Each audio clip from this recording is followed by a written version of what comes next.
With the Knights playing as well as they are, you will not want to miss seeing their next home game in person. Baltimore comes to town for the first time to Metro Stadium. It's the next New York Knight home game. Call 1-800-GO-KNIGHTS. Get your tickets now.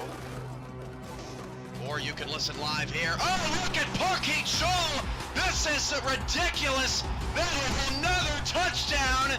Parkeet Shaw! I'm speechless. I can't believe this guy. I mean, look at the burst of speed at the second level. 4 down linemen for Louisville in what appears to be a 4-2-5 set. Coleman back to pass. Coleman pump fake, and then a sack. Rick O'Reilly with the big play to force the Houston punter on the field for the first time tonight. And for O'Reilly, that's sack number 7 on the season.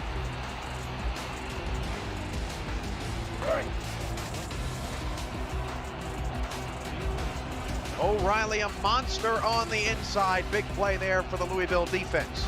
First and 10 of the 26, Marconi dropping the throw. And Marconi against the late blitz will go deep down the field, and that one is caught! Pass Grayson Abarazzo. Shigeki can't catch him. It's a Maurer touchdown. The 3rd touchdown for Abarazzo in the game. And it just looked like the Legend defense kind of got tangled up. And Grayson went for the pick, and he over pursued. That was just an outstanding throw by Rocco. I mean, he's 6'5", I believe. Yeah, he's 6'5", 225, long, rangy, strong, quick arm. Rastelli back to pass. Rastelli going to the end zone. Pass is caught for a touchdown. Kendall Gilbert, and Baltimore's on the board.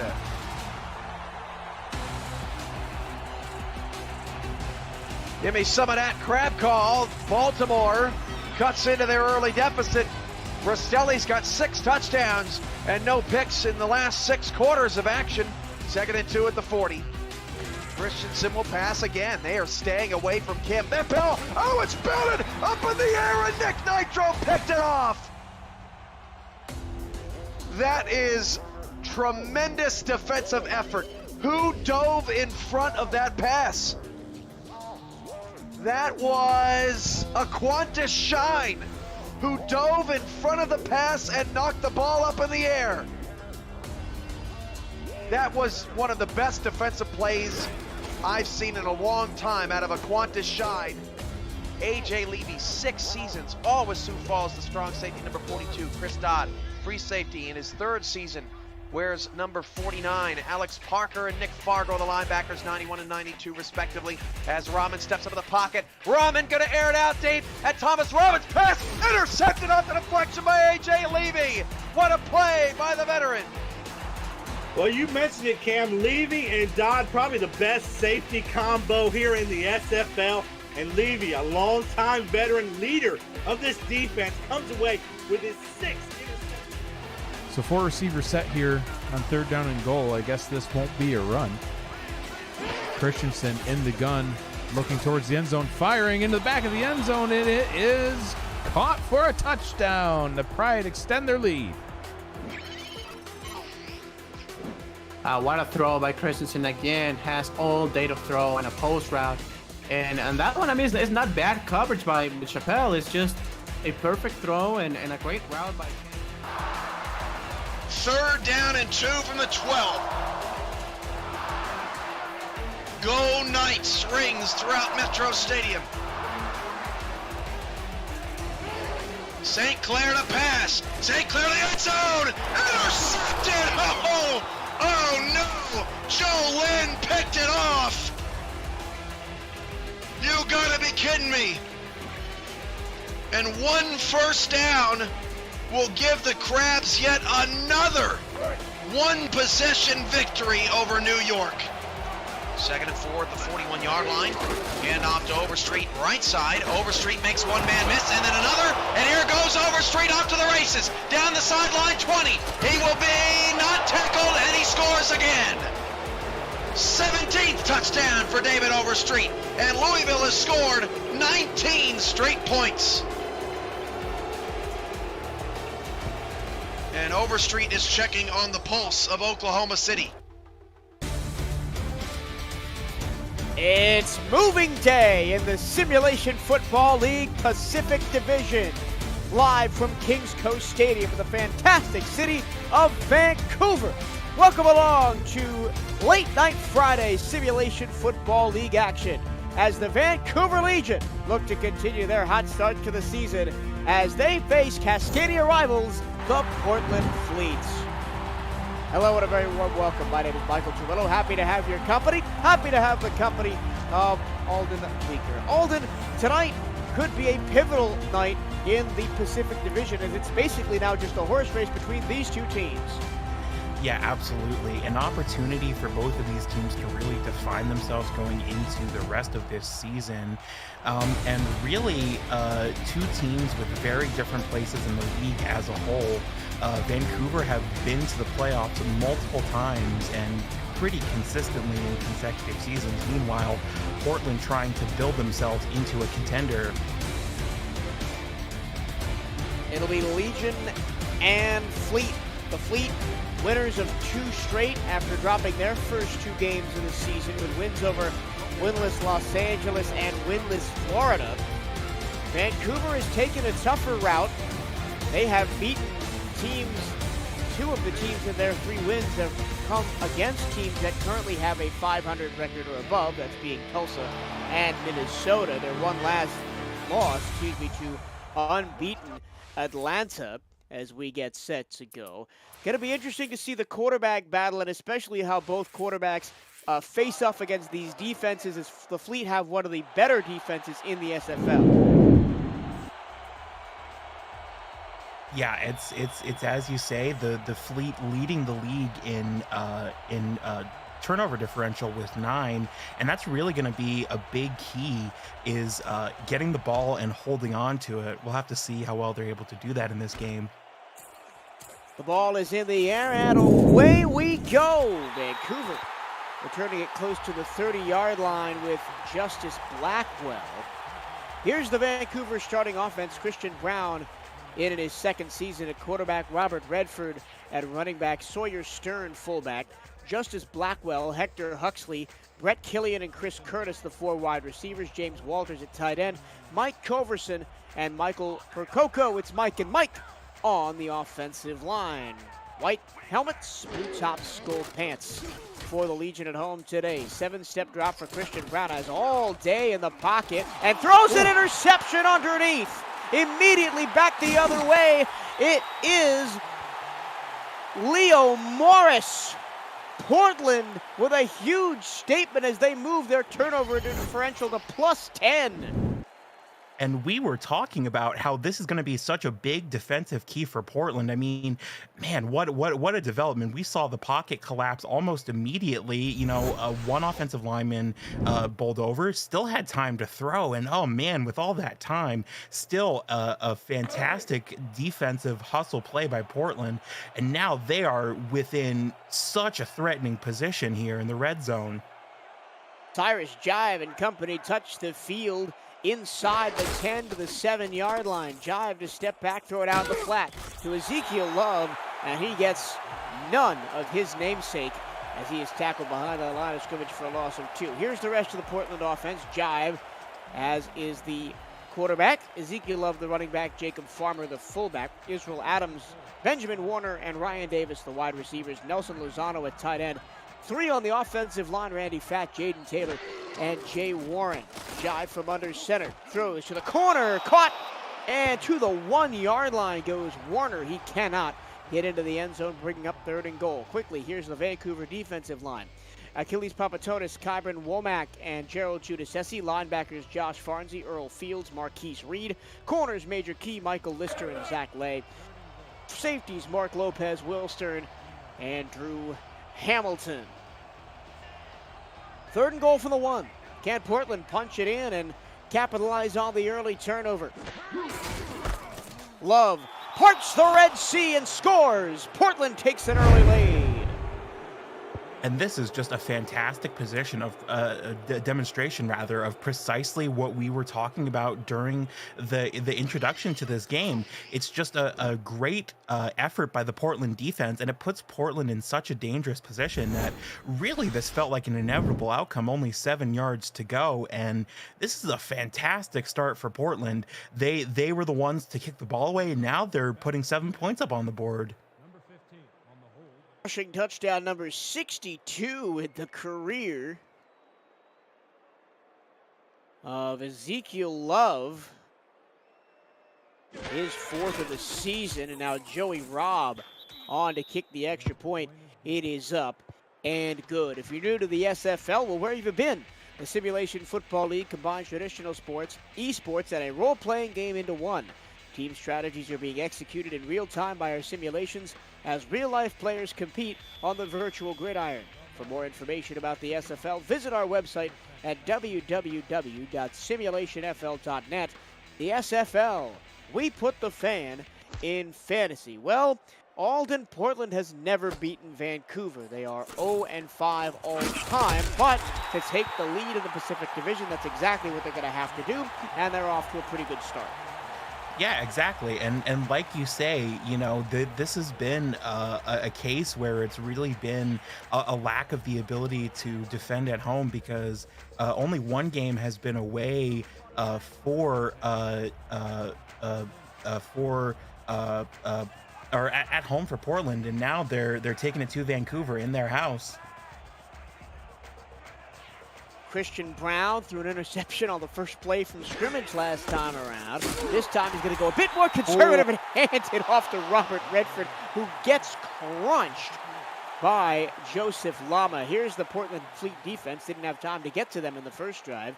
Robert Broer, Louis Negron, and Jobo McSlim on the defensive line. Mel Davis, Joseph Lama, who just made that tackle. Brody Gulch and Khalil Thomas, the linebackers. Chris Stack, Derek Majors, Leo Morris. The corners, Vernard Smith, Dale McLean. The safeties. Brown to throw. Underneath has Curtis, and he picks up 7 yards. It'll be 3rd down and 4. Well, and it's been something that we've been seeing from Portland here, perhaps an early trend developing of just sending the pressure. I mean, we saw that pocket collapse, you know, or threatened to collapse on the very first play of the game. And again, it was just an instance of the defensive line blowing through the secondary to get that sack. Over the middle, Curtis running free on the late post, and it's a 1st down for the Legion, already 20 yards on 2 catches. Yeah, and this is something that we saw as a potential trend coming into this game. Chris Curtis last week had a receiving touchdown and averaged 12.9 with over 40 yards on his long. So he can be a big part of this Vancouver offense when he's given a chance. But do expect to see the running backs a lot. Look out. Brown has to escape and finds a man over the middle. Brett Killian bails out his quarterback. What an escape job by Christian Brown there to avoid the sack. Well, wow, escape job is right. I mean, he almost got clotheslined at the very top of that play there, but yeah, man, and just a great job by the receiver to athletically exploit the coverage. A bit of a lapse in that double coverage there, and it gives him just enough of a window to place it into. I mentioned watch out for the running backs. Both Robert Redford and Ezekiel Love are top 3 in total carries coming into the game. That time, Redford gets a little, almost looked like a screen that goes only for 1 yard. So Redford, before tonight's contest, 107 carries, which is 1st in the league, 445 yards, which is 7th. Ezekiel Love, 101 carries, which is 3rd, and 497 rushing yards, which is 4th.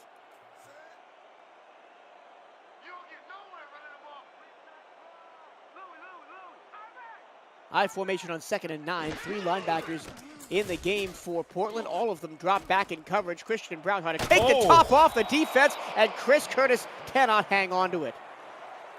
And that was Chris Curtis targeted again. I mean, this has just been a fantastic job, fantastic understanding between these two players, Christian Brown and Chris Curtis, to really sort of carve up the Portland secondary. I mean, they've done a fantastic job this drive recovering from that first stumble, that first interception.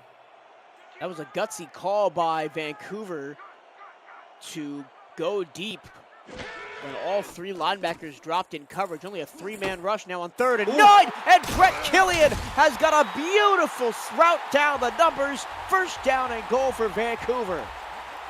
Man, and it's exactly like you say, that's a good call, because they're using these medium to deep routes to sort of challenge the secondary. Okay, you're going to send man coverage, you're going to send double coverage. Well, we're just going to run past you and hope that you can keep up. And I mean, it's just pure athleticism so far is the order of the day from this Vancouver offense. What I love about that last play was Justice Blackwell and Brett Killian ran what I like to call scissors action, where they crossed over each other in their routes, and that ended up with Killian with a linebacker in Mel Davis on him, and Davis just didn't have the speed to stay with the wideout. Here is Redford on a toss, stretching it outside and getting up a couple of yards. Second down and goal from the 3. And as much as we've been seeing these, medium routes, deep routes, I mean, this sort of West Coast run, design screen passes for Vancouver have also been a part of this success. So sort of adding some variety that makes it a little harder for Portland to read on defense. Coming into the game, Robert Redford, the second most targeted man of the receiving corps behind Chris Curtis. It's to the back of the end zone. Curtis drags the toes and gets a Vancouver touchdown.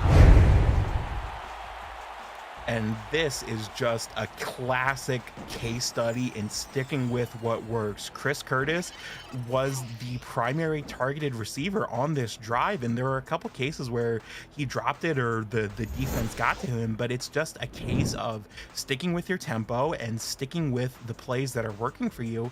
And Vancouver are able to engineer something that gets them down the field, even though they started in a significantly worse field position than Portland relatively. There's 3 out of 4 catches on this drive, thanks to Mark Lopez and Chris Porter for keeping us all up to date with our live stats this evening, and Cameron Irvine, as always, producing for us tonight. Chris Curtis, his 3rd touchdown of the season and number 78 in his career. Someone to watch out for this evening. Brett Killian, 99 receiving touchdowns all time. He could get triple digits this evening if he finds the end zone. But right now, it is 7-7 as Vancouver engineers an excellent drive to tie the game.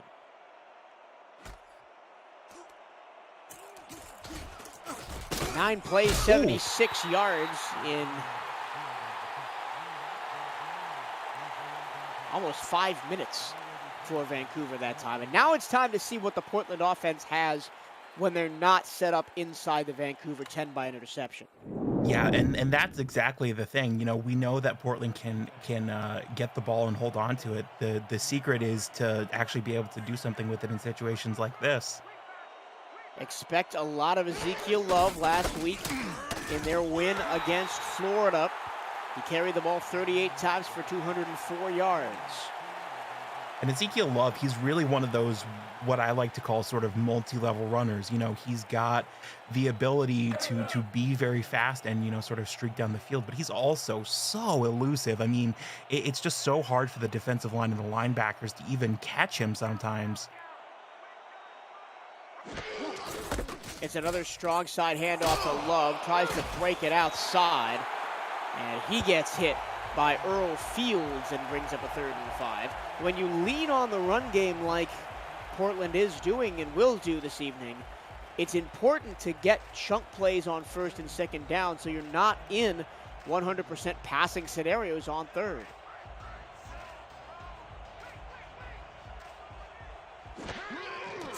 Third and 5, they're going to go to the air, and it's a beautiful route underneath the defense to Justice Blackwell. Well, yeah, and as you say, it's very important to set yourself up for success. But I mean, Cyrus Jive, in the win last week against the Florida Storm, was one of their more reliable players. 70% completion and a touchdown pass. So while Ezekiel Love is such a huge part of the offense for Portland, he has shown quite a bit of reliability himself. And I think that's the key for Portland is reliability and consistency. Correction on that last play, it was Israel Adams that made the catch. Throwing on 1st down is Jive. He connects with Werner And that's a 9-yard pickup. And this is where you could really lean on the running game. Yeah, exactly. And it's sort of like what we said with, you have your passes to Chris Curtis, you have your screen passes, and then you have your runs with Robert Redford. I think it's all about tempo in the SFL and variety. Heavy set with the feature back Love. He's going to get the screen pass, and he's going to get a first down. Shuffled out of bounds by Marquise Reed. One of the longest serving members of this team, 12 seasons in the league for Reed. Matched only by Brett Killian and Chris Curtis in length of service in the SFL.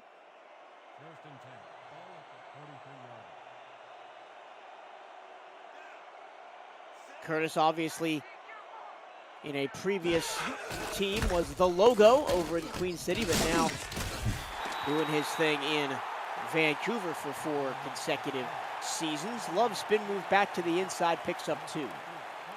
Yeah, and I just wanted to very briefly touch on that previous passing play that we saw. The heavy set play action, and I think that's something that you can do when you're really succeeding with the run, is set up these funky pass action plays and have them work. Oh, look out, up the middle goes Ezekiel Love, and all credit to Jacob Farmer, who peeled open the defense like a paint can and allowed Love clean room to run. Yeah, and we saw this play sort of collapse a little bit earlier, but again, you see him up front there throwing this block, and this little set pivot handoff by Cyrus Jive is also so big. Just the fact that it gives Ezekiel Love such a consistent base to read the defense. Love already has 7 touches in the first quarter.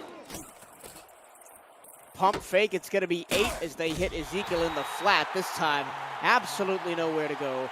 2nd down and 10 as Marquise Reed gets his revenge, the former St. Louis Gladiator.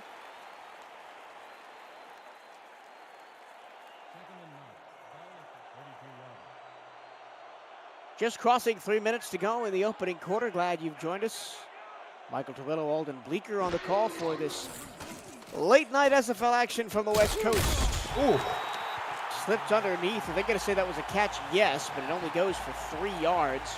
It's Love again getting a high volume of usage rate, but it brings up 3rd and medium. Yeah, and really, I think that's the thing, is that, Ezekiel Love is such a remarkable runner. We're really seeing him being used as a piece of the passing game here so far.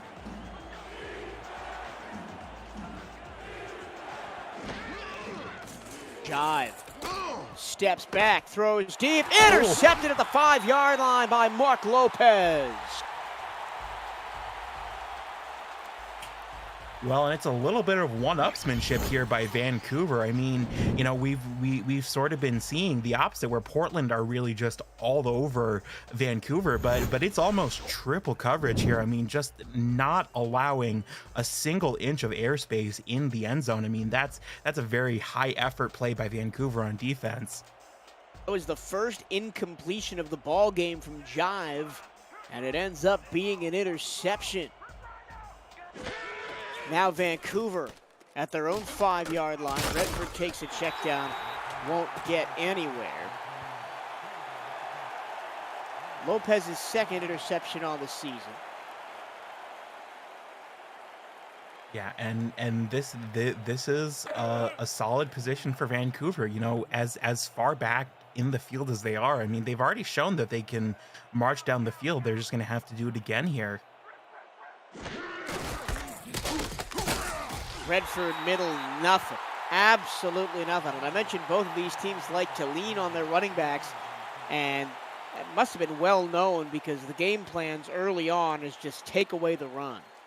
Yeah, well, and it's one of those things that we're on record watch for, within these next few games. Robert Redford potentially overtaking BDG Hollywood for all-time career rushing touchdowns.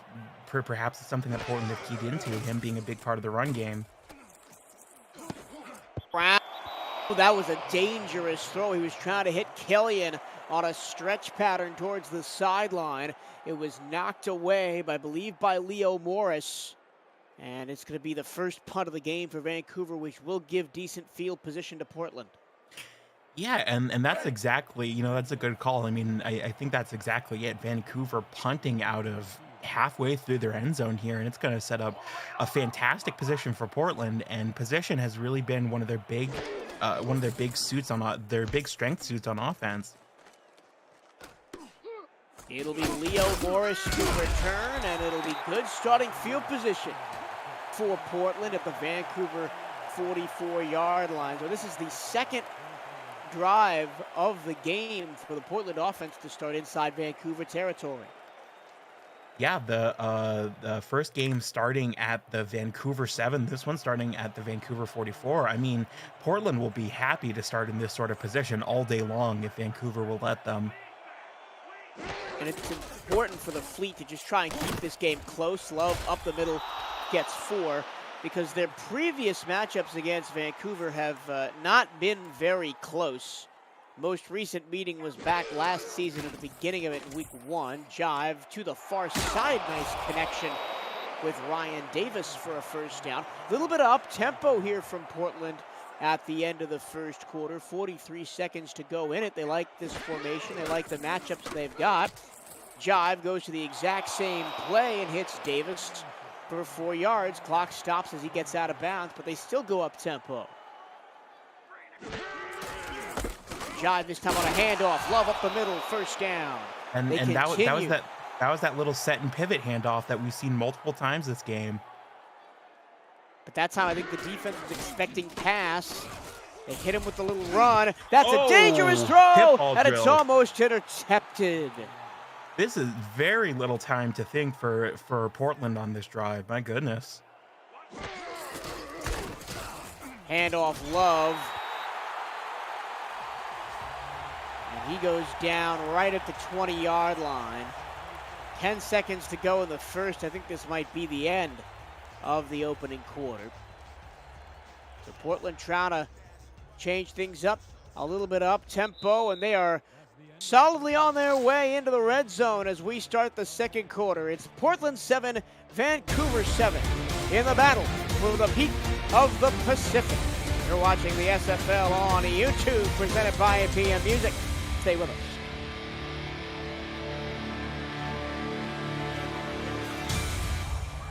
Michael Travillo, Alden Bleeker, Mark Lopez, and Chris Porter with you from Kings Coast Stadium in Vancouver. Over the middle, tipped, bouncing around, incomplete. That ball could have gone anywhere, Alden. Yeah, exactly. I mean, it's all these tip ball drills that Portland have generated this drive, and oh man, it's such a good job by Vancouver to hold on to a stoppage point here, and they've held them to 3 when it looked like for a long time it was going to be 7 points for Portland. It's going to be Joey Robb. He hit an extra point early on in the first, and now a 37-yard field goal attempt. No wind in the dome. And he puts this one up and good from 36 officially. Portland takes the lead back 10-7. So the point I was trying to make before the Fleet went up tempo at the end of the first quarter was none of the games in this series that Vancouver has dominated 5-0 have been particularly close. The only one that was within one score was a 38-30 Vancouver win back in season 18. And the most recent game, a 40-23 win for the Legion in week 1 of last season.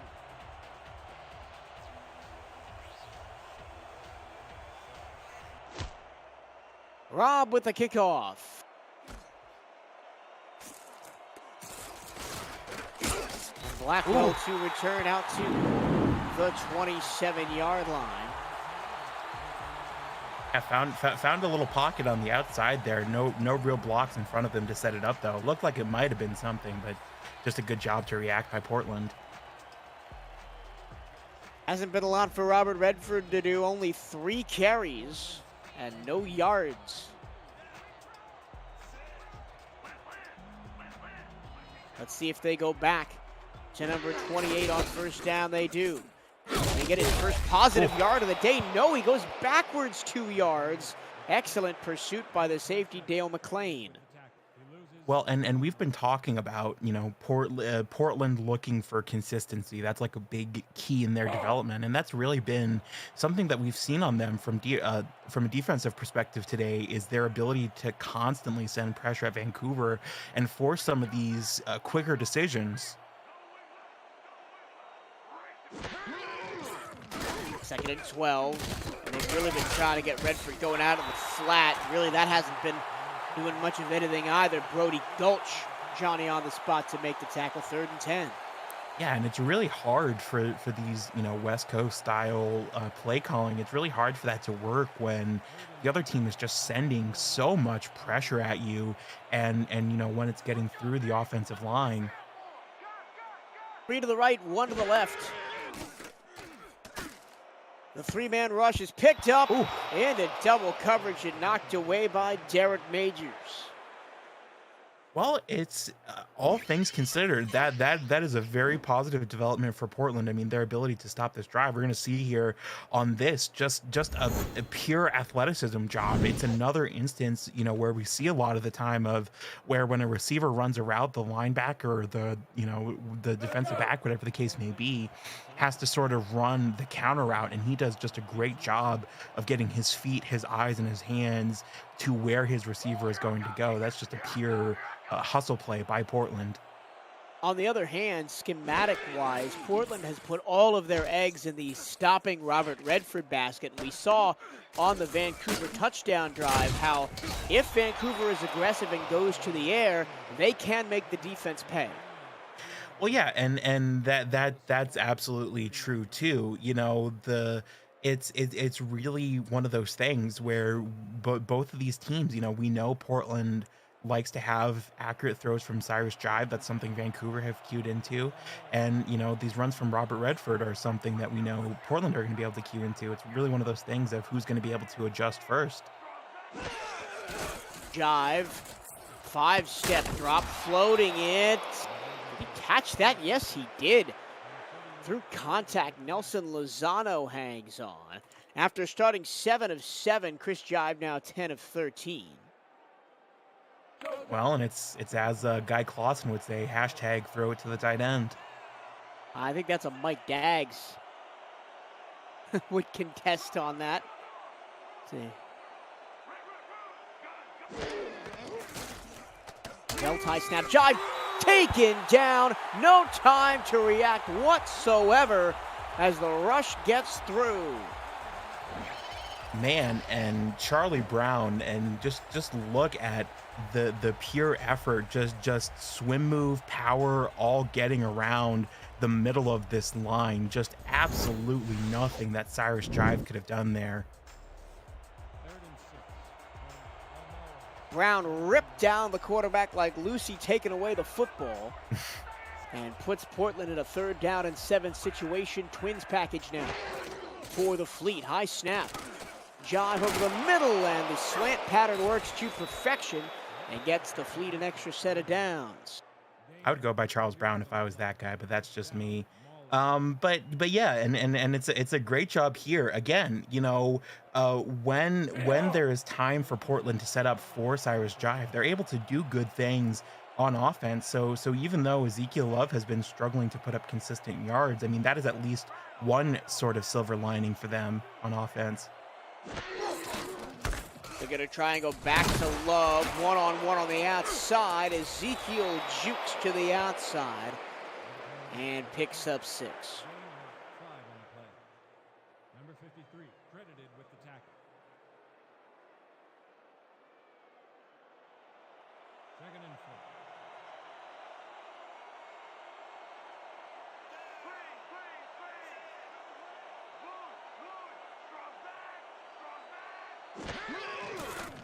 .7:30 in the first half. Love on a swing pass, and maybe was a little bit antsy there. He does pick up the 1st down, but didn't quite wait for that blocking scheme to develop. Yeah, and it's one of those things where you can say, oh, but he got the job done. But yeah, I mean, absolutely. I think patience is going to be something that can only be beneficial to Portland as you have those sort of devised blocking schemes there, as you say.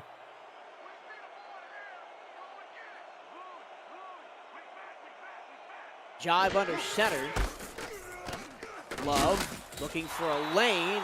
And he only finds the arms of Michael Lister. Gain of only 2. This is a Portland team that is only in its 6th season of existence, starting all the way back in season 15. It has been a steady increase in quality for Portland as 2 of the last 3 seasons they've gone 6 and 6. Handoff, a lot of room this time for Love. He waits for his block and picks up a first down. And once again, I want to point out the fullback, Jacob Farmer. Terrific job. Yeah, absolutely, and we're gonna see here this block again, I hope, and oh man, just a meaty block up front, opens up the right side completely, and another fantastic block up there. This is a great cohesive effort by the Portland offense, but it's, we were sort of discussing off mic, you know, Portland's development, and I think, you know, the fact that you have 2 500 seasons, that's a positive thing that you can build on. And if Portland were able to take control in their division, I mean, that would be so huge for them. Love gets a block. Penalty flag flies down as he's tackled at the 15-yard line. The way that I believe Drew Hamilton came in there and made the tackle looks like it might be a face mask call. And it is. That's going to be tough on Vancouver. Oh, no, it's holding against the Fleet.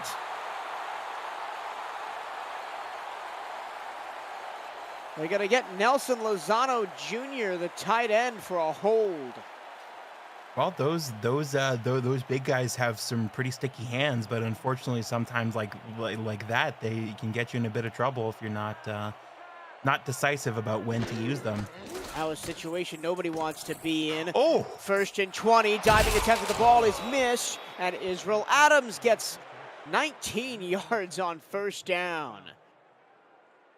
A blue-colored intercontinental ballistic missile launched at Israel Adams. He just stands there and shrugs it off. Oh my goodness, that is a highlight reel miss there. I mean, my goodness, that's the kind of stuff you would see in a football movie.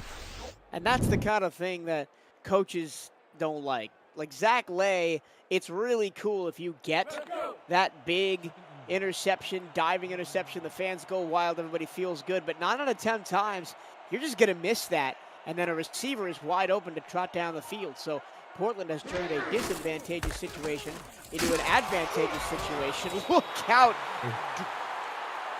Ezekiel Love got drilled by Josh Farnsey, but he does pick up the first. Yeah, I think generally things would be a lot easier for SFL teams if real life was the longest yard. Defenses in particular.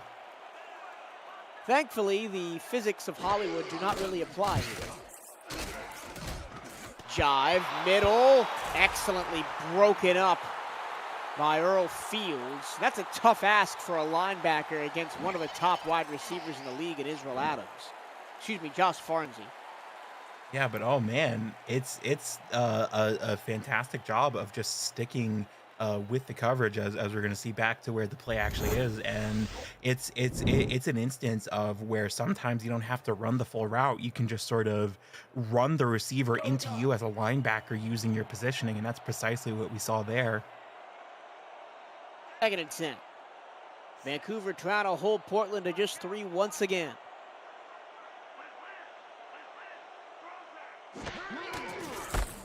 Weak side handoff. Love tries to spin back inside, tackled by Lay.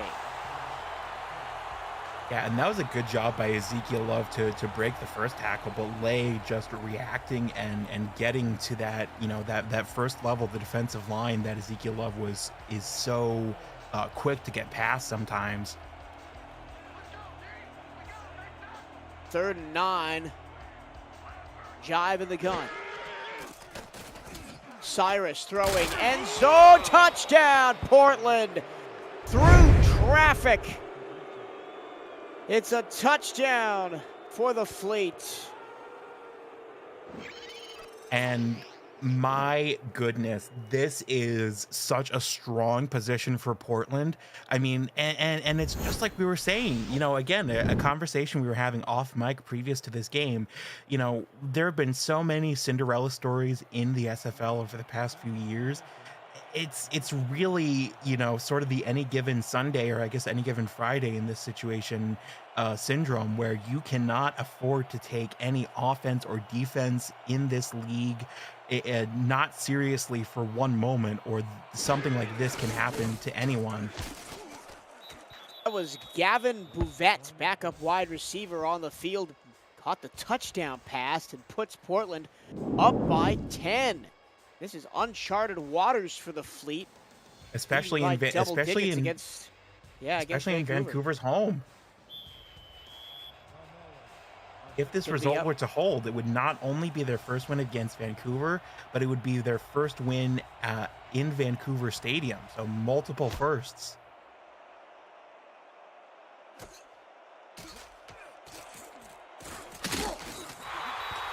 Cool little note from Mark Lopez, who is doing stats tonight along with Chris Porter.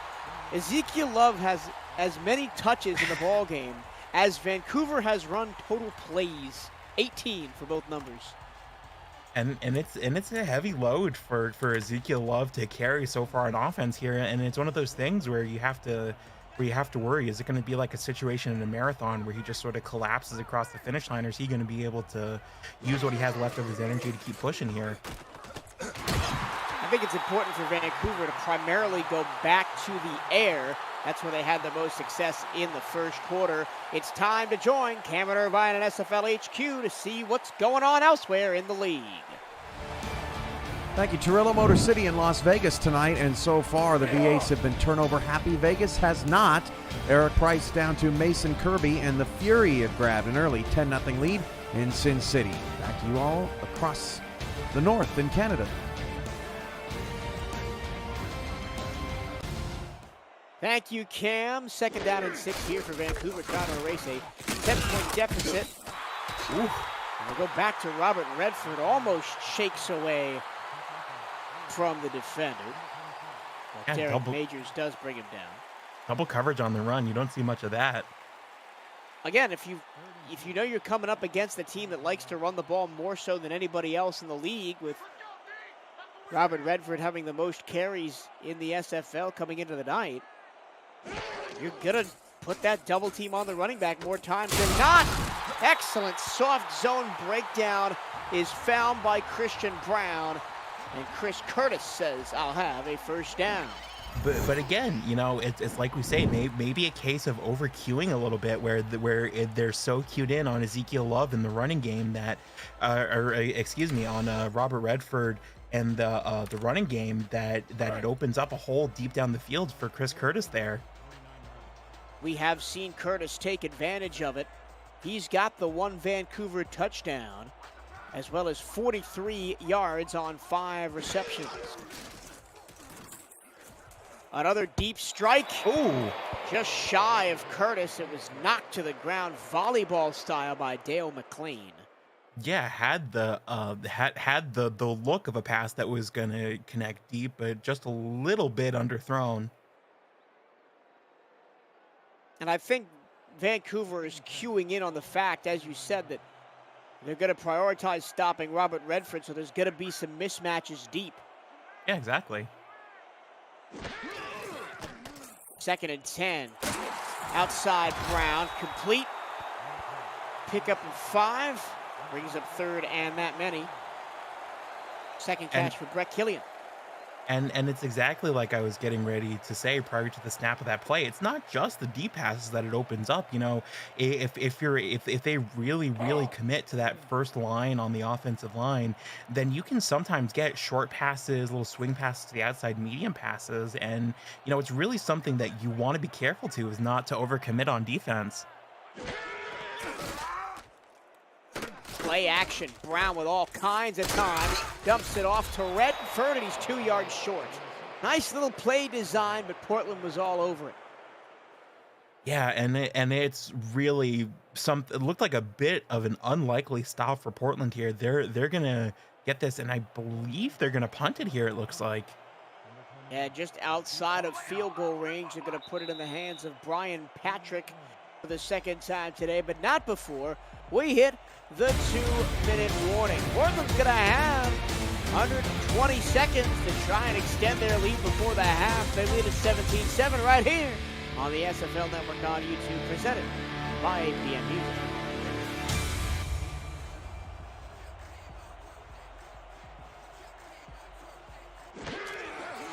Patrick, no pressure, gets it away, trying to pin Portland deep in their own territory, and they will. Fair caught at the 11-yard line. The SFL would like to recognize staff who operate mostly behind the scenes to keep the league operational during the season.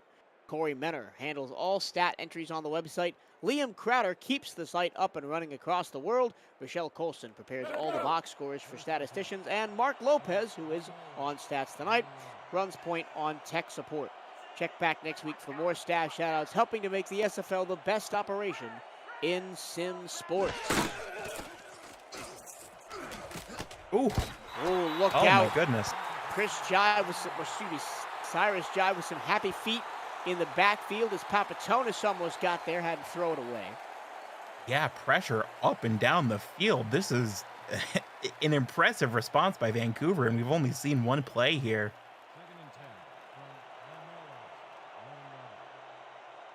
Vancouver still has all 3 timeouts, so if they can force a 3-and-out here, they could potentially do some damage before the end of the half. Jive to Love. Ezekiel cannot get anything going, just gets 3. He's run down by a trio of blue and gold shirts. Yeah, and 3 timeouts, as you say, and you know, if we are to assume that the play stalls out here, that the drive stalls out here, then they would start with the ball within the, if not inside of the 50-yard line, very close to it. So I think that's the absolute best case scenario for Vancouver, is a 3-and-out. Portland 4 of 7 on 3rd down. Jive escapes, throws it deep. It's caught at the 40. Oh, Houdini is in the house. Cyrus Jive, take a bow. Cyrus Jive has been absolutely magical, and it's once again to Israel Adams. Look at this little stutter step, runs the corner, absolutely beats the Vancouver secondary. That is just pure athleticism, pure heart by Portland to stick with that play. My goodness, what determination. And they brought Michael Lister on the corner blitz, so there was a mismatch over the middle, and Cyrus Jive found it while dancing around in the backfield, escaping the extra man.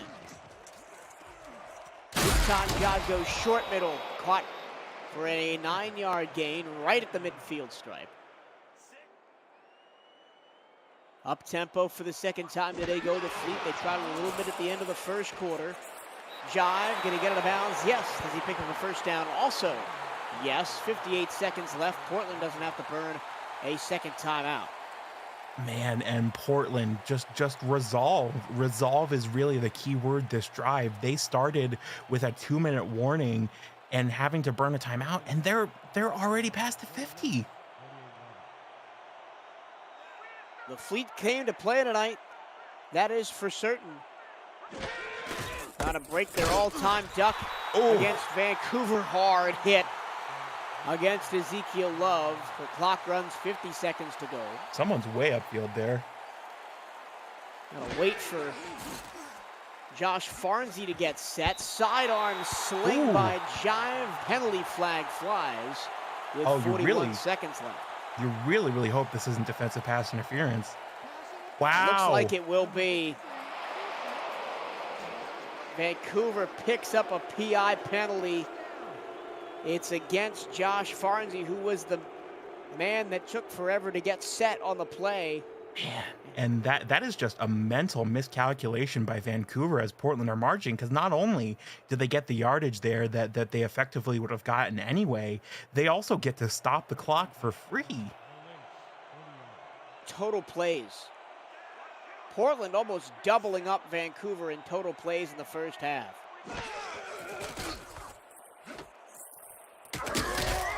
It's been pretty dominant from the team from the Emerald City.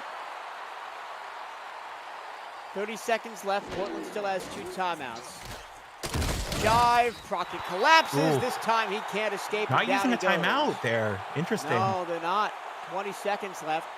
Maybe they're just trying to see if they can get into field goal range for Joey Robb. Stretch play, Love with a burst of speed.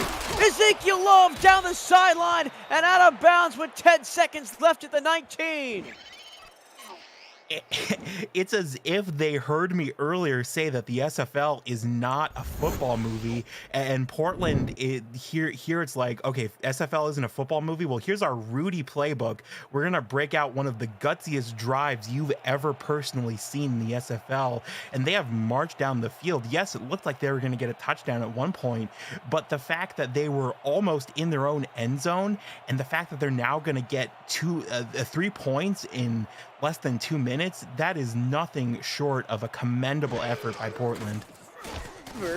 That this drive was almost a 3 and out, and Cyrus Jive did a little pirouette to avoid a blitz, and found Adams way down the field to really kickstart the drive for Portland, and they go up 20-7. Yeah, exactly. And it was that one little moment of determination that sparked this entire drive. You know, we talked about that any given Sunday mindset, and that's really something that Portland have shown all game long here, that they believe that they are that team that can win any given Sunday, no matter what the odds are. Another Saturday six-pack is on tap tomorrow, headlined by London and Arizona on national television. Yep, the SFL is back on NLSE, and all 4 Atlantic Division teams up against each other, starting at 1 p.m. Eastern. Carolina and D.C. Baltimore welcomes Charleston. It's all right here on SFL YouTube. Portland really, after a slow first quarter, have been turning it on. All 3 drives of their second quarter have resulted in points, 2 field goals, and a touchdown. This will be the last play of the first half. 3 on the outside. They might go for a long one here. Or it could be a hard count here. They're just going to go short and see what they can get with Curtis. Curtis gets his backside plastered to the grass, and that will take us to the end of the first half. It's been a dominant performance so far by Portland. They lead it 20-7 over the Vancouver Legion, a team, remember, that they have never beaten in the history of the franchise. Can they hold on? Well, and I really think, you know, it's a case, we talked about consistency, and you know, sometimes when you have the ball, it means that you're going to move a little slower. You know, you look at the big difference between total plays and the time of possession, but really what we've seen from Portland is their ability to hold on long enough for an opportunity to arise, in some cases for a miracle to arise. And you know, I think it's a case of Portland have had a tendency to sort of over rely on their running game, but we're seeing now both aspects of it really truly clicking, and it's been just such a dominant display by the Portland offense here so far. A couple of key stats I want to point your eye to. Time of possession overall in the first half, 13 minutes and 30 seconds for Portland, just 8 minutes and 22 seconds for Vancouver, highlighted by the second quarter, 8 minutes of total possession time in the second quarter for Portland. So that matches Vancouver's entire first half right there. Well, yeah, and exactly, and it's like we said, you know, Portland have such a big advantage in turnover differential, and you know what that translates to is getting the ball and then holding on to it safely. And you know, sometimes you do worry about holding on to the ball for too long and sort of gassing out, but they have turned it into success. You know, more time with the ball and more plays with the ball means more chances to move down the field with it. Portland almost doubling up Vancouver in total yards, 211 to 117. Average yards per play, though, very even, 4.7 and 4.5. It's just that Portland getting so many more opportunities with the ball, and they will start with the football in the second half as well, up 20-7. If you're just joining us, thank you very much for staying up late and spending your Friday evening here with the SFL. My name is Michael Toledo. Happy to have your company. Alden Bleeker is alongside me, along with Mark Lopez and Chris Porter on stats. Cam and Irvine behind the scenes, running point as always. It'll be a chance to win to kick off in the second half, and Vancouver really needs something to go their way and quickly, and it might just start with the defense already. Before we hear from Alden Bleeker, let's go to Cameron Irvine. What's happening down south in the Sin City? Oh man, one of the prettiest passes you'll see all week, Tyler. Ibrahim Creata to the back corner of the end zone to Shane Kaufman. Oh, get out of here. Doug Britton returned the ensuing kickoff for a score, 24-7 Vegas in the second. Very similar game score-wise. What we got going on over here, Ezekiel Love on first down gets 5 yards. Yeah, exactly. And it's really a tone-setting drive that we're seeing from Portland here. You know, they had such a good half, and it's now sort of on them to continue the momentum, to continue to do the things that they were so successful at in this first half. Love had a really fantastic game last week against Florida. Spinning through traffic, picks up 6 and a first down. Had 204 yards on 38 carries, and while I don't think it is in the cards for him to have that big of an output today, only 85 yards right now on, 17 carries, he's still been the biggest contributor for this Portland offense. Well, yeah, and the thing about Ezekiel Love is he's not always a big run guy. Sometimes he's just very elusive and gets those 10 yards in a blink of an eye. That can be just as valuable. He's also the most targeted receiver on the team with 8. He bounces it outside, picks up 12 more yards, and another move of the chains. And that's precisely what I'm talking about. You know, see, he gets that first hit that you feel like, oh man, that should really be Ezekiel Love going down behind the line, but somehow stays up, somehow keeps his legs moving, and he gets around to the outside and down past the line of scrimmage. That's really about one of the best plays that you can possibly hope for as a running back. It's going to be Love again. Looking for a block up the middle, nowhere to go that time. Met by Zach Lay, second down and 7. And it's something that we've seen earlier in this game. Zach Lay just sort of lurking in the middle of the field, you know, kind of on the read, waiting to see if they go deep or if they go shallow on the run, and just in a position to react better than pretty much anyone on the Vancouver defense so far today. 7 in the box this time, and Ezekiel Love gets absolutely nothing. Good call by the Vancouver defense. Today's home game for the Vancouver Legion is brought to you by King's Coast Coffee. Premium small branch roast in order to coffee delivered right to your door. Delivering exceptional coffee to Legion fans in the USA and Canada. Use code LEGION to get a 10% off today at kingscoastcoffee.com. Jive. Floats it. Incomplete. Excellent job defensively by Michael Lister. Yeah, and that's really such a huge stop for Vancouver. You know, really, we talked about the determination of Portland in the previous half, and that's really something that they've had to show here. And and it looks like they are punting. I'm sorry, I looked for a second as if they might be going for it. This will be the first punt of the game for Portland. The first time we're seeing Dominic Birkin. So Vancouver, a little bit of a positive spin there on their first defensive drive of the second half. Now it's time to see what Christian Brown, Robert Redford, and the rest of the Vancouver offense can do. If you're in the shoes, Alden, of Andy Hamilton and company, what do you change in this second half to get the ball moving? Well, I think, you know, you have the thing that's been working so well, which is primarily Christian Brown to Chris Curtis. I think it's really a question of you know, really involving Robert Redford, both as a receiver and a pass. Tipped, hanging in the air. Oh, it hits the ground. That could have gone anywhere. About 4 players wearing both blue and white had a shot at it, but in the end, it's just second down and 10.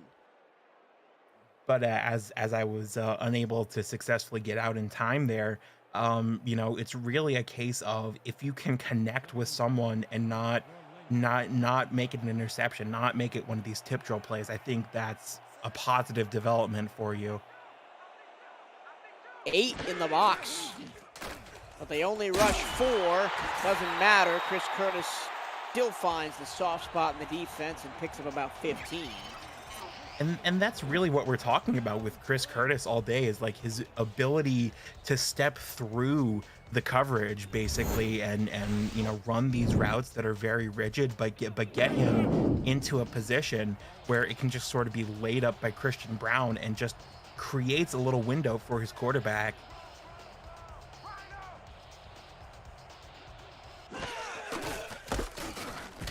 Handoff, Redford hasn't had much all game. Only 2 yards on 5 carries. Now up to 10 yards on 6 carries with a nice run that time. Yeah, and it's like we said, you know, he's been sort of limited in his ability to join the run game, and that's now something that Vancouver perhaps seemed to have made an adjustment on. Well, if he can get going as he dips under attack in the backfield, gets in space, gets a block down the sideline. You cannot hold this man down. He's gonna go all the way. Touchdown, Vancouver. And what an emphatic way for him to finally join this game. You know, we talked about how we are on record watch for him to overtake the all-time career touchdown records. He started this game with 6 to go and with 6 to tie and 7 to break the record. Well, all of a sudden it's 6 to break the record and 5 to tie, and he is probably, I think it's perhaps even a case of just a little bit of nerves as he gets closer and closer to that milestone. Perhaps this will help him finally settle into this game. So before this play, Chris Curtis and Brett Killian combined for 121 yards of offense. All other players on Vancouver, 20. That is obviously not true anymore as Robert Redford sprints away for the touchdown. Yeah, and man, it really just, I think, says a lot about his character and his talent that he is, you know, in the same echelon as BDG Hollywood, let alone, you know, so close to tying or breaking this record. And I think those two are going to go back and forth a lot with that record. Yeah. Officially a 59-yard rushing touchdown to bring the game close again. We thought at the beginning of the second half that Portland may try to run away with it. Vancouver says, not in my house. And it's now a 6-point game. Well, yeah, exactly. And that's really been Vancouver's key to success in this matchup historically, is defending their home territory, and really something that they've struggled to do here so far. So I think it's really up to them to sort of throw the gauntlet down and challenge Portland to defeat them at home. Love. Oh my goodness. Trying to weave his way through traffic, keeping the legs churning, and picks up 7 yards. That's why you do leg day.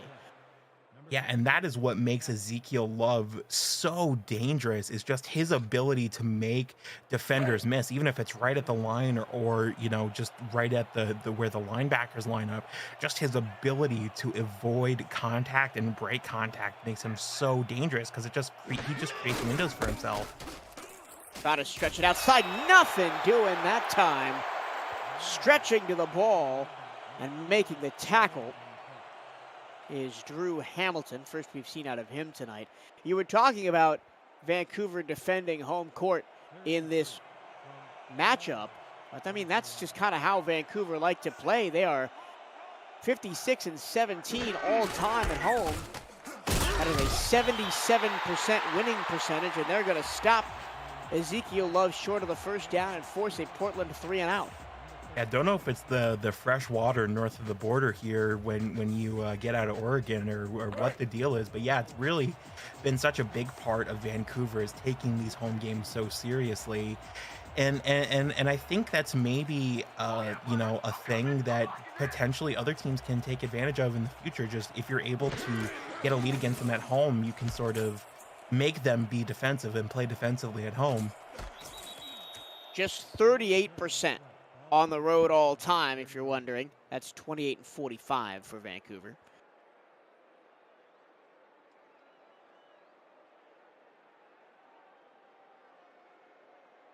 Legion, for all their success, have never won more than one playoff game in a season.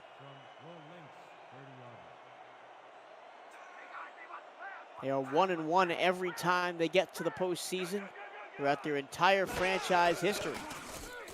Christian Brown, part of the crew, trying to change that. Chris Curtis spinning and winning. Big first down inside Portland territory to the 47-yard line. Yeah, and Chris Curtis, just pure athletic plays all day. And we're going to see another one here where Christian Brown does a good job sitting inside the pocket and having an opportunity for them to set up. And just Chris Curtis just puts his hands up in the air about a mailbox-sized target for to be thrown to. I mean, that's just really the thing, is his ability to reach and his ability to run have been unmatched by the defense so far. 23 yards on the passing play from Brown to Curtis, and it has been Chris Curtis's night. Up to 90 yards receiving. Redford had that long 59-yard touchdown run on the previous drive, picks up 5 on his first touch of this drive. And if you're Portland and your whole game plan was attuned to stopping Redford, well, you haven't stopped him. Yeah, exactly. And it's the, sort of the multi-level with Chris Curtis as well. To the outside. Caught by Curtis. He's running away from everybody down to the 15-yard line. Yeah, and it's really just like we say so far, the ability of Chris Curtis to be one of those, you know, reach up and grab them type receivers, you know, sort of a Mike Evans-esque receiver, just doing such a great job running these routes. And, you know, it puts the defensive backs in a situation like we saw there where they have to take a gamble. Are we gonna, you know, take a stab at this in the air and risk potentially being out of position, or are we just gonna let him catch this and then just try to tackle him where he is? 117 yards now for Chris Curtis, chasing the 155 he had last week. To the corner, knocked away. Nice job by the defense. Well, and that I guess is the accurate response to what I just said by Leo Morris, where you just, positioning is the name of the game, and that ball a little bit underthrown, but it's an instance of reading where the ball is going to go, just getting a hand up into the air so it can't get over his head and towards Chris Curtis. It's a tough route to throw to for a quarterback. You're just kind of doing that short out and up to the near corner of the end zone. Into double coverage. I know Chris Curtis is the bell cow on the outside, but maybe go through your progression a little bit more on that play. This time they're going to try and run Redford. Bounce to the outside. Ooh. No, sirree, says the defender. Mel Davis with a vicious hit. Yeah, and it looked like for a moment there that was going to turn into a big play, but a good job shoring up the holes there by Portland. Too deep here. On 3rd and 10, Portland really just trying to defend the end zone. Brown, time in the pocket, throwing back at the end zone, intercepted. Portland defends the end zone in the best way possible, allowing 0 points. Bernard Smith says, "Give me that." The former Memphis River runner, Bernard Smith, and we were just talking about the too deep, and that is just something that Bernard Smith has always been able to do in the time that we have both been in this league, just sort of misdirect and, you know, just sit deep and then play up to where the ball is, and that's another instance right there. Killian and Hector Huxley were both in the back of the end zone, but it was Smith that came down with it. This kind of stalemate-y type game that we've gotten into in the third quarter will continue as we're down almost under 3 minutes to go in the third frame. Miss any SFL action? Want to fast forward your SFL experience? Check out highlights of SFL games on the SFL YouTube channel and on Highlight Nation, provided by Victor's Valiant, YouTube's premier sports highlight maker.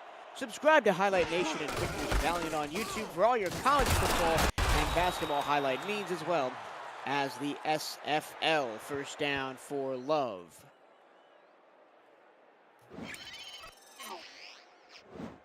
And we're gonna see here this run straight up the middle. I mean, as much as we talk about, you know, Ezekiel Love's ability to make defenders miss sometimes, I mean, we'll see every now and then a play like that too, where he's just so fast to get past the offensive line that he picks up 3 or 4 yards before they can even react to him. And again, great block by the fullback, Jacob Farmer, who's not on the field. They throw to the outside, turning up field and stepping out of bounds a yard short is Israel Adams. Yeah, that was a fantastic job by Israel Adams to stay balanced there. I could have sworn he went out 3 or 4 yards before that. Just a great job to stay up there. Second and 1. Bit of a frame job, to use a baseball term.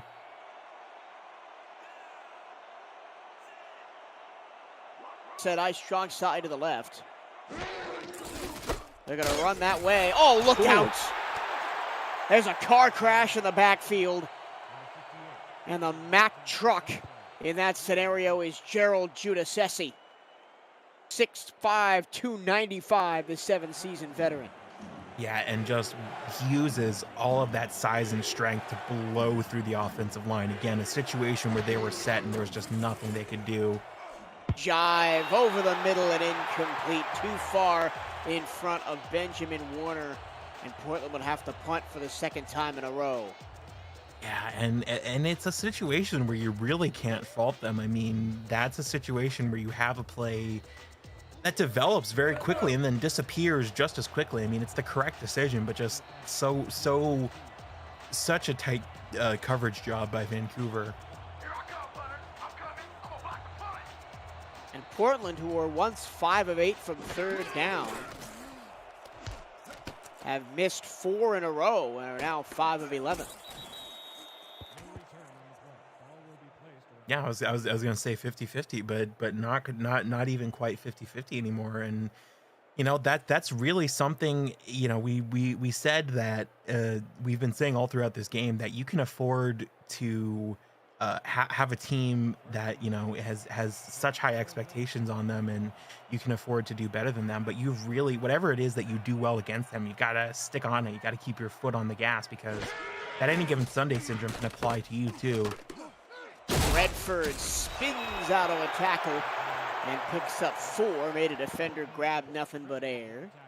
Stat comparisons for quarterbacks looking pretty similar, though Christian Brown has aired it out a little bit more than Jive has.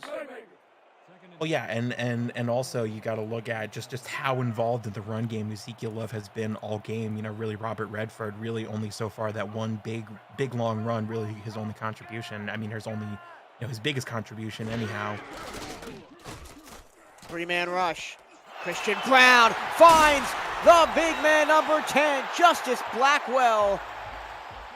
It's been the big pass game for Vancouver that has dragged them back into this contest.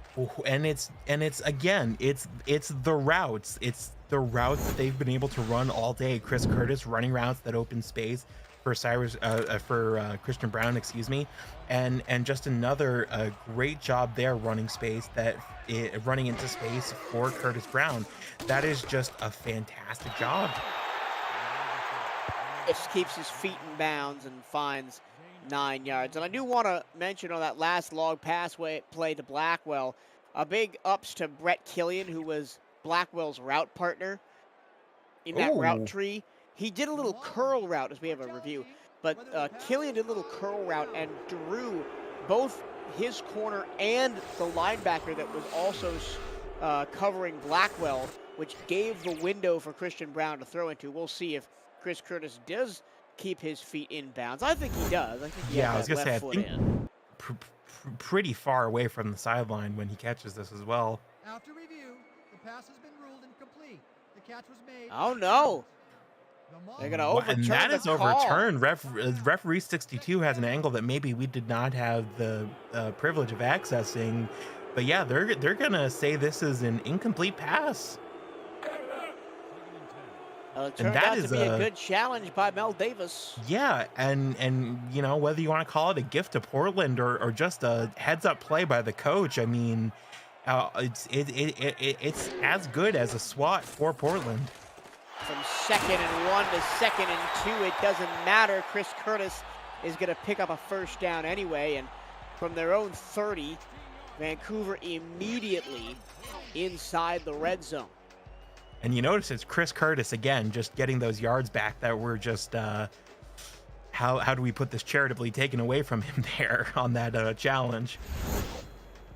Chris Curtis now 10 catches, 132 yards, and 1 touchdown. Yeah, and I mean, he's really been, last week was such a big contributor with over 100 yards and a touchdown, and again, 100 yards and a touchdown so far. 3-man rush, going to the end zone, deflected, incomplete. Another pinball action on the deflection, cannot be hauled in by anybody. And we have hit the end of the third quarter. Vancouver trying to come back and remain unbeaten I'm going to start over. Vancouver trying to come back and remain perfect all time against the Legion. Against the Fleet, the Legion. Looking to come back in this game, take control of their own destiny in the Pacific. It's a little late. It's 11:42 here on the East Coast, so forgive me a little bit. It's been a long day. 11 minutes to go in the ball game. Anybody's game as of now. On second down and 10 to hand the ball off to Redford. Spin move to get free and get 8 yards. He's eventually taken out by Derek Majors, but it does set up a 3rd down and 2. Yeah, and Robert Redford threatening to take another touchdown here. It's a good stop by Portland, but if you're a Vancouver fan, that has to be something that you're watching, the sort of back and forth between him and BBG Hollywood, two of the all-time great running backs looking to establish their position as the greatest of all time in at least one category. They're going to throw on 3rd and 2. Christian Brown back of the end zone, knocked away. Mel Davis swatted the ball down, and it's going to force Vancouver to kick a field goal, and I got to say, I don't agree with the call. Yeah, it's not quite as clear-cut as when you throw it when you're on the 1 yard line, or when you're on the 1 yard line rather. And but it's a situation where, not only did Robert Redford just get a really good gain on the previous play, he's in a position where he wants to run a lot this game because he's chasing a record. I mean, just oh my God, they're going for it. 10:31 to go. And they are set up to go for it. We may just see the hard count here.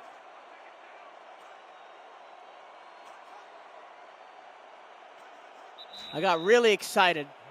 And now they're going to kick the field goal. I thought I was watching 2K4. But nope, we're not there yet. Vancouver burns a timeout and will kick the field goal, make this a 3-point game. And honestly, I don't mind it because it makes it a 3-point game, and the defense has been stepping up and forced 2 straight Portland punts. Sure, but it's as you say, it's so tough. It's easy to be an armchair quarterback. Or an armchair coach. It's not so easy in the moment. There's arguments for going for a pass and going for a run there, but it just feels like you want to give an opportunity for Robert Redford to make an impact there. First time on the field in a point-scoring scenario for chance to win, and he nails the 25-yard field goal. And Cam, it's a little bit late. Maybe it's affecting you too. That was a field goal for Vancouver, not an extra point for Portland. Hello, production team.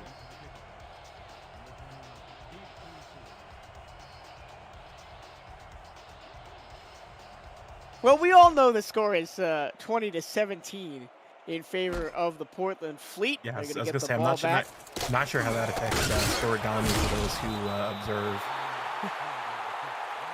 I'm not sure SFL scoregami exists. And it would be very difficult at this point to make. Somebody would have to go back and check every game in SFL history.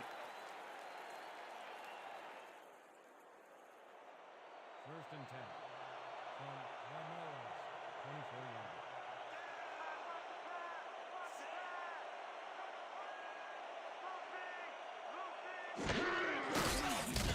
Cyrus Jive crossing pattern to Nelson Lozano Jr. The tight end hasn't really been targeted much, only his second reception.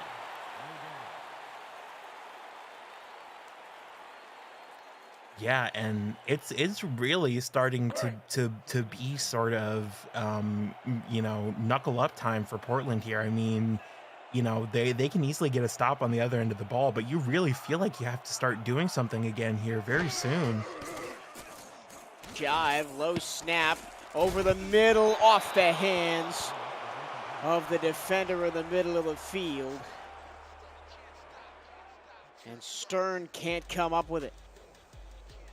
And what a time this would be for a big Ezekiel Love run. 3rd and 10.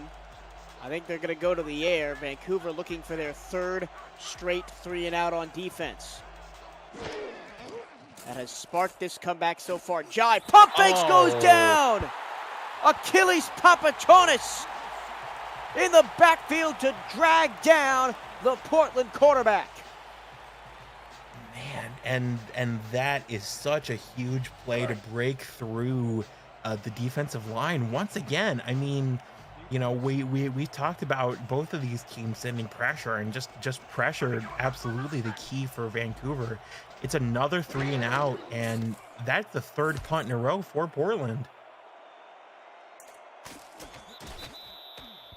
Vancouver going to start at the 47-yard line near midfield. And we talked a lot about the first half, about the pressure that Portland was bringing up the middle, trying to stop Ezekiel Love's running game. Well, how about the pass defense from the Legion? They have forced 3 sacks on Cyrus Jive, where the Fleet have not taken Christian Brown down at all, nor really pressured him to any discernible degree. It was that one play at the start of the game that led to the turnover. Redford can't spin out of traffic, brings up a 2nd down at 7. It was that one play at the game that led to one play at the very start of the game that led to an interception. But you're right, we really haven't seen much ability from Portland to break through the defensive line since. It's really been, they've sort of had to be content with that second line play, go for swats and interceptions. They go back to the underneath to Brett Killian, who turns upfield and picks up a 1st down. 248 for Christian Brown today. Yeah, very close to 250. I mean, I really think that says a lot here. I mean, they've had not as much of the ball, but they've done quite a bit. Robert Redford has been struggling a bit, but he has really picked up the slack. Brown, there's the 1st sack for the Fleet, as unblocked through the offensive line. I believe that was Kybron Womack. That was Jabu McSlim. Jabu McSlim already has with the 1st sack of the day for Portland. And, like we said, pressure really been what both teams are trying to do on defense. On 2nd and 15, Christian Brown steps in the pocket, escapes to his right.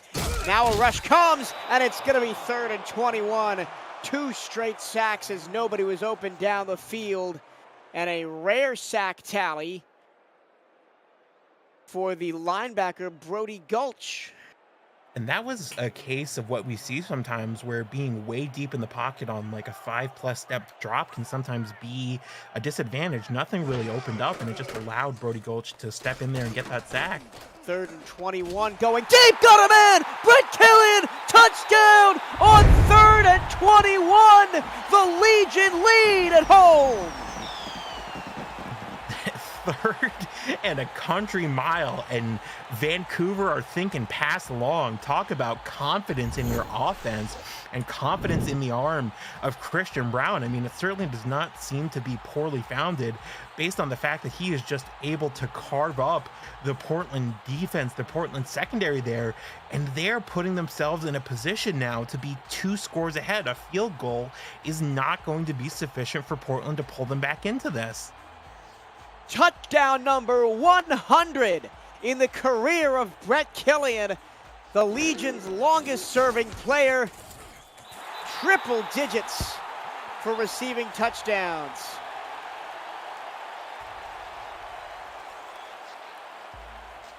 Well, I mean, in the first half, it was all Portland showing heart, but Vancouver have shown shades of why they've been able to be in so many successive playoff runs because of this heart and this determination that even when they're down, they feel like they still have a chance.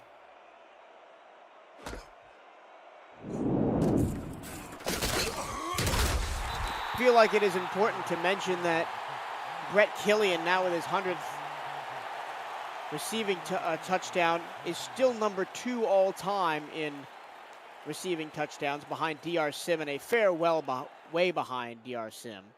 Sim 133, Killian 100.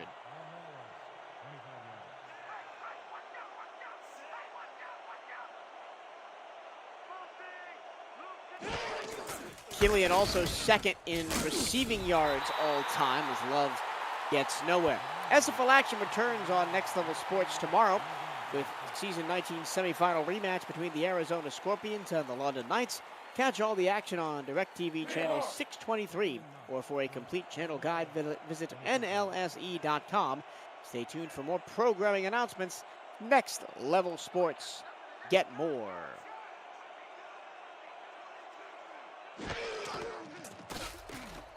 Jive, trying to pull a Christian Brown, and he finds the receiver in traffic. Nelson Lozano, the tight end. Hashtag throw it to the tight end all the way out there. Yeah, I do want to correct something that I said when I misspoke earlier. You know, Portland know that while this is not a 2-score game, that, you know, they're not in a position where a field goal can just pull them even, and so they've got to move down the field with determination, and that's exactly what we saw there. Just using these routes to find space up the middle, and they're just marching down the field here is what they're trying to do. Long pass again, intercepted by Drew Hamilton. Vancouver in total control. And oh man, this is just a case of a little bit of a 50-50 ball that goes the wrong way for Portland. I mean, he does a great job to get into position there, but that is, oh man, Vancouver's gonna have time to milk off of the clock here. With just 6 minutes remaining, Vancouver really wants another touchdown to go up by over a score. And did he stay in bounds? Yes, he did. Brett Killian. Wow. What a catch. Yeah, I just pitch and catch, and just a bit of a ballet, just using his core strength to stay up there.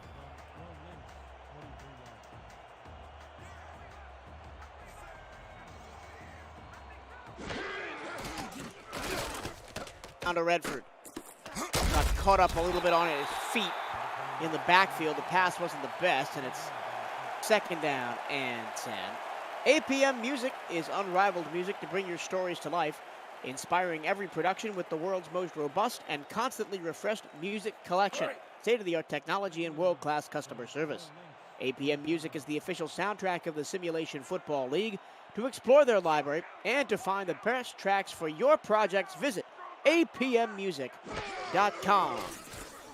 Brown, 8-step drop, steps to the pocket, nailed as he lets it go all the way down the field and well out of bounds. Not sure why on 2nd and 10 with 5 minutes to go you're pulling out the Hail Mary, but Yeah, what's crazy is it almost worked there. That was almost the play that we would have been seeing on all the countdown lists for the rest of the year, all the top touchdown lists. But yeah, you're right. Hit as he throws, and oh man, it's a pretty awkward overthrow there. Brown on 3rd down, over the middle, intercepted. Well, Portland now back in the game with Bernard Smith's 2nd takeaway of the night. Yeah, a Memphis River Runner alumni really doing the job here too, man. And it's again what we say about defensive backs just running their receivers into the correct position for them to just pop up into the air and grab it. Just a fantastic athletic play by Bernard Smith. Can't say enough about his character on and off the field. And from watching the replay, I think that was the exact same play for Vancouver. I think you're right. That Smith picked off 2 times in a row. Love. Try to bounce it outside, picks up 6. We've got a game update from Las Vegas. Cameron Irvine, what have you got to tell us? Thank you, Torillo. Eric Price has kept the turnovers down tonight, and Vegas is in cruise control against Motor City. It is the last game of the night, though. Why go to bed when you can go to Vegas after your game is over? 31-13, Fury in the 3rd. Back to you guys. Vegas last year for the SFL convention can confirm nobody really ever sleeps in Las Vegas. Sleep is a myth in the Sin City. 1st down for Portland. You've got all those lights outside your window on the strip. Why sleep when you could go down to the casinos or the buffets? It's certainly a very, very hectic culture in Las Vegas, but hectic in a way that's worked for Las Vegas today. They are doing a number on Motor City. Meanwhile, we've got a fantastic game on our hands here. Portland went up 20-7. Vancouver has battled all the way back to take a 24-20 lead, and now Portland with under 4:30 to go, proud to steal one from the Legion. Yeah, absolutely. And it's like I was trying to get out that it's the same play that Bernard Smith got that interception on, and you really feel like it's one of those situations where Viv's been spending some time in the film room, right? Underneath to the corner, 1st down for Israel Adams. Checking in on some Portland receiver numbers. Adams, 5 catches, 77, leads the way there. In terms of receivers, Love, 8 receptions, but only 18 yards receiving. Warner, 3 catches, 23. Davis, 4 catches, 31. Lozano, 3 for 34.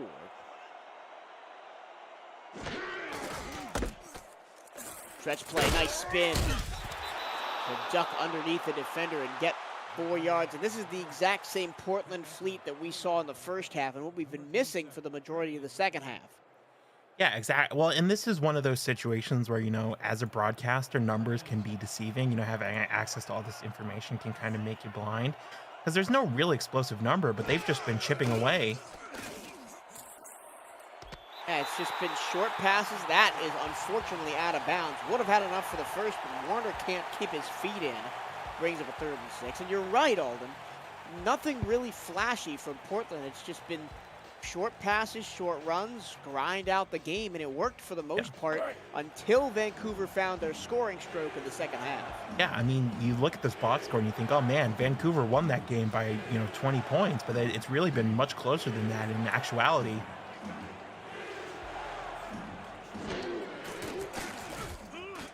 Only a 3-step drop, pressure coming, and a yard short. Tried to hit Benjamin Warner on the underneath route, and Michael Lister was right there to make the stop. Yeah, and I think they have to go for it here almost. I feel like you have to go for it here. 4th and 1, they do snap the ball. Love, close to it, got it. It was a half a body's worth, but it was enough. Gutsy is the word for it. Portland showing their guts, their heart, and their determination in the 1st half, and those exact same colors starting to shine through here once again.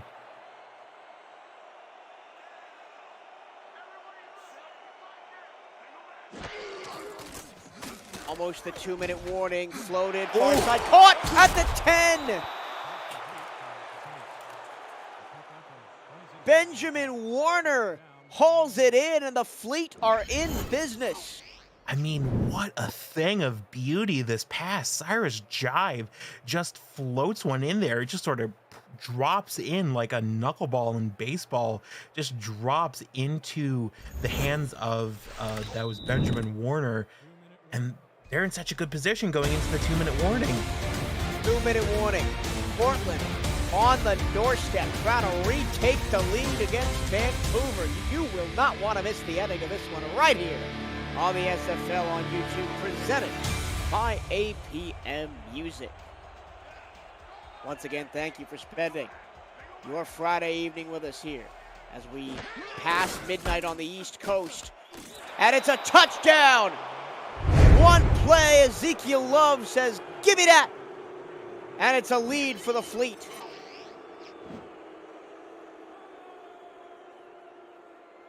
And it was just absolutely essential for Portland to finish this drive with an exclamation point, and they have taken their destiny into their own hands, only going to be up by a field goal, but they have such an opportunity that they have now taken for themselves here.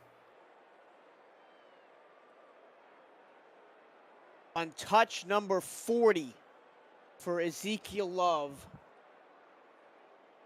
He scores his second touchdown of the night and puts the Fleet up by a field goal.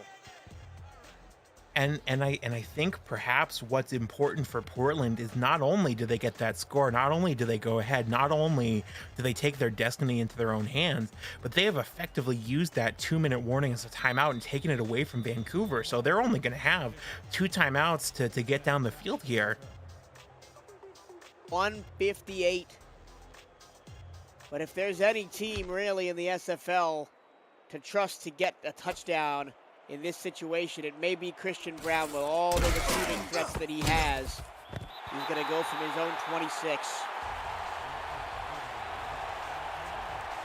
74 yards away, a minute 52. To remain undefeated all time against the Portland Fleet and stamp their authority on the Pacific Division here in season 20.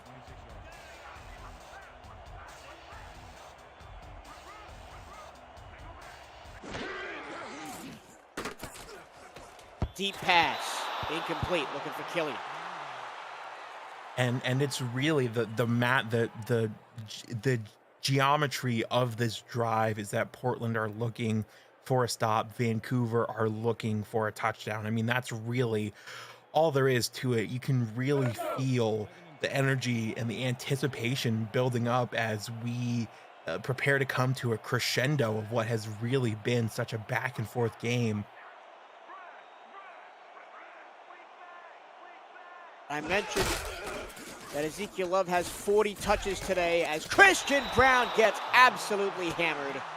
Vancouver has to burn their first timeout, and it brings up 3rd down and 17. Don Zepp gets home. Yeah, and just as important as the stop is the fact that they made them burn a timeout here. So you're in such a tricky position if you're Vancouver. Not only do you have to think about getting across the first down from, 3rd and a country mile, you've also got to figure out what you're going to do with your clock management strategy here. 3rd, 17. They converted on 3rd and 21. They convert on 3rd and 17. It's Chris Curtis. Who else? But and they're having to use tempo though. They're going to have to stick with the same formation. Vancouver down to 1 timeout. Christian Brown goes deep. He's got a man. It's Chris Curtis. He's running free, breaking a tackle down to the 10-yard line. Do Vancouver use their final timeout? They do not. The clock continues to run down under a minute 20. Yeah, I mean, if you're in a position, I mean, the worst case scenario for Vancouver is a turnover, an interception, a fumble. That would be the worst case scenario. But the second worst case scenario for that is a field goal and trying to win it in overtime. That would not be the worst thing in the world for them. Just got to be careful with the ball. Curtis says, enough of that. I'm going to rifle it out of bounds. He was looking for Killian. 2nd down and 12, and now all the pressure in the world on the shoulders of this Portland defense, the pressure of the game, the pressure of the moment, the pressure of history. 2nd and 10. 5-0. Vancouver are undefeated in this matchup. Portland do not have a win. That is playing so heavily, I would imagine, in the way that these teams are feeling.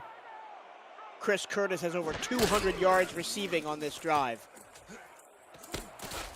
Oh, it's intercepted! It's intercepted! And that's going to be the ball game! Portland are sailing the seas of victory against the Vancouver Legion for the first time ever! Dale McClain seals the deal! And quite appropriate to their name, Portland have brought out every single weapon in their offense to shoot down Vancouver's hopes in the very last instances, the very last moments of this game. They were so good in the first half and then had to be so good to even hold Vancouver to where they are now. But they are able, they finally get their break. Bernard Smith getting that one interception, and it's just been such a backbreaker. That one interception is going to be the nail in the coffin. And finally, Portland get not only their first win ever in this matchup, 5 encounters across their shared histories, but also get their first ever away win in this series. They get it out of the way. We mentioned Vancouver's so dominant at home, 77%. Portland comes in and says, we don't care about the numbers, we don't care about history, all that matters is the game in front of you. And the Fleet at one point, remember, they looked to be cruising up 20-7. Well, and we saw both sides of the any given Sunday coin this week. Portland rode that mentality to this win, and you saw sort of perhaps a bit of overconfidence maybe, or the other side of the equation, Vancouver feeling like coming out of the locker room that they're still not out of it. But again, it's just heart and determination. This is not a win that came easy to Portland, but it's one that they will be celebrating and remembering and riding the momentum of for a long time to come. Vancouver scored 17 straight points in the second half, but it is not enough. The Portland Fleet have come to Kings Coast Stadium and got the win against the Vancouver Legion. They take control of their own destiny in the Pacific Division. Both of these teams now 3-2, with Portland controlling the head-to-head. And as we mentioned right at the beginning of the broadcast, the Nemesis and the Lycans not really anywhere to be seen in this division. Man, this threw a spanner in the works for the entirety of the SFL playoff picture. Well, and we like I said, we were talking off mic about how really the standard for Portland is consistency. Trying to, your floor, if you're Portland and you're trying to improve, it's a 500 season. But they have shown that, not only are they capable of a 500 season, not only are they capable of that being their floor, I think it's still very early in the season to say, but I think they've maybe shown that their potential ceiling this season is much higher than a lot of the pundits and the statisticians would have you believe. There's always a team that surprises. Last season it was Minnesota. The season before that it was Lone Star. Could it be the Portland Fleet season? We don't know yet, but tonight they take a giant step towards chasing that dream of getting into the playoffs for the first time in franchise history. 2 massive touchdowns from Ezekiel Love, one right at the beginning of the game and then one right at the end. 4 interceptions for the Fleet as well. 2 for Bernard Smith, 1 for Leo Morris, and 1 the ender for Dale McClain. Yeah, absolutely. And I mean, it's everyone dreams about being the giant killers that have the Cinderella story and go all the way, but Portland have slain one of their biggest boogeymen here tonight. I think that's such a positive mentality development for them. Ezekiel Love does get the player of the game. 32 carries, 18 receptions. Wow. What a heavy usage rate for Ezekiel Love. I do want to mention Chris Curtis, 201 yards on 12 catches and a touchdown. That's a 16.8 yards per reception average in the loss. Just ridiculous. He balled out today. Plenty of excellent defensive performances as well. Portland did just enough to get over the line. That'll do it from Kings Coast Stadium. What an absolute pleasure to be on the call with Alden Bleeker, Mark Lopez, and Chris Porter on stats. Cameron Irvine, our producer extraordinaire. Thank you so much for watching. Have a very pleasant rest of your evening.